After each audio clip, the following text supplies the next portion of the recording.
Wow, wow, and wow. What a weekend it has been, my friend. And it ain't over yet. There's still work to do, and there's a word with our name on it. If I can get one or two persons to pop in and keep me a little company, I'll be grateful and thankful. But if you need to catch it on the replay, that'll be just fine too. Don't intend to be too long on tonight. It's been a long day and a great day. My God, it's been a great day. Been a great weekend.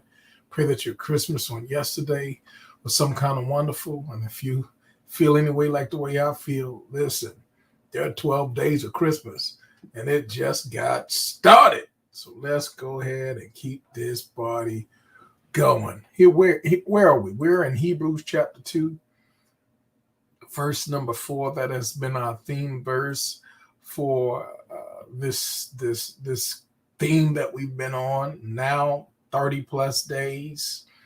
We're in a 40-day countdown of miracles, signs, and wonders. As we look on the calendar, today is number 360, y'all. And that means we have 5 more days in this calendar year. That number of grace is there for our race. And I want you to get every bit of the grace that God has in mind for you. Let's go to Hebrews chapter 2, verse number 4. And then we'll give you the word for the day, this evening, tonight, wherever you are, depending upon where you are in the world. Hebrews 2, verse number 4. God also bearing witness both with signs and wonders, with various miracles and gifts of the Holy Spirit, according to his own will. Well, tonight, here's what I want to talk about. I want to talk about the wonder of open treasures. Now, before you rush away, I don't want you to miss this. I don't want you to assume anything. Dangerous to assume. But we're going to talk about the wonder of open treasures. You know, we can't buy God, can't even bargain with God. God has a mind, a heart, and a will of his own, and he knows a lot better than we do.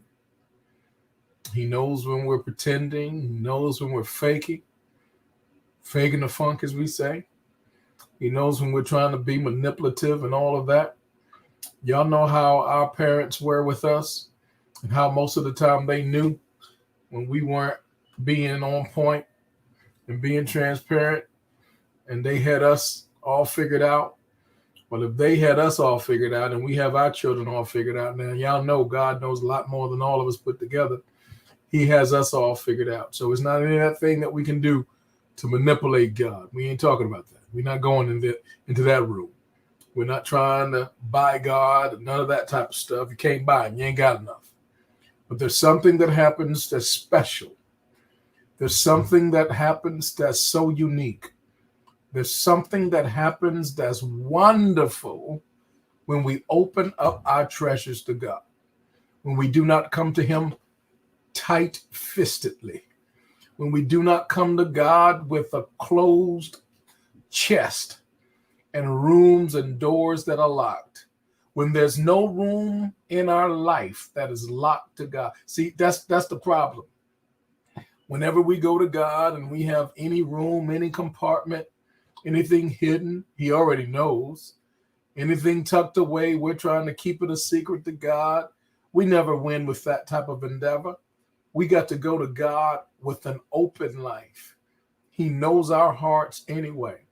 And that's true for every area of treasure in our life. It's true for our time, it's true for our talent, and it's true for our treasure. So we're going to talk about the wonder of open treasures, and we're going to see how God will move in our lives.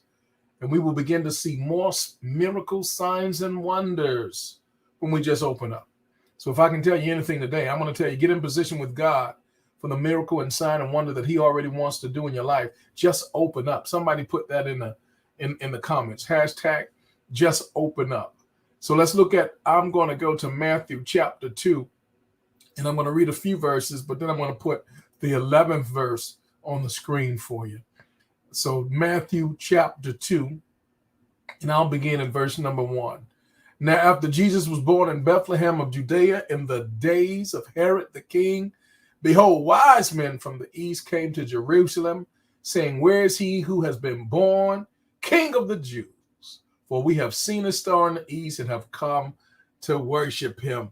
Much love to you, Ambassador. Thank you for chiming in. Verse number 3, when Herod the king heard this, he was troubled, and all Jerusalem with him. And when he had gathered all the chief priests and scribes of the people together, he inquired of them where the Christ was to be born. So they said to him, in Bethlehem of Judea, for thus is written by the prophet. Verse 6, but you, Bethlehem, in the land of Judah, and are not the least among the rulers of Judah, for out of you shall come a ruler who will shepherd my people Israel. Jump down very quickly to verse number 7. Then Herod, when he had secretly called the wise men, determined from them what time the star appeared. And he sent them to Bethlehem and said, go and search carefully for the young child. And when you have found him, bring back word to me that I may come and worship him also. Make a note that this is a picture of false worship.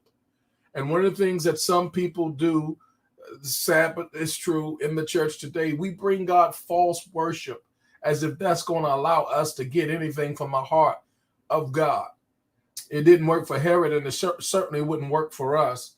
God can see through that before it even gets started. Look at verse 9.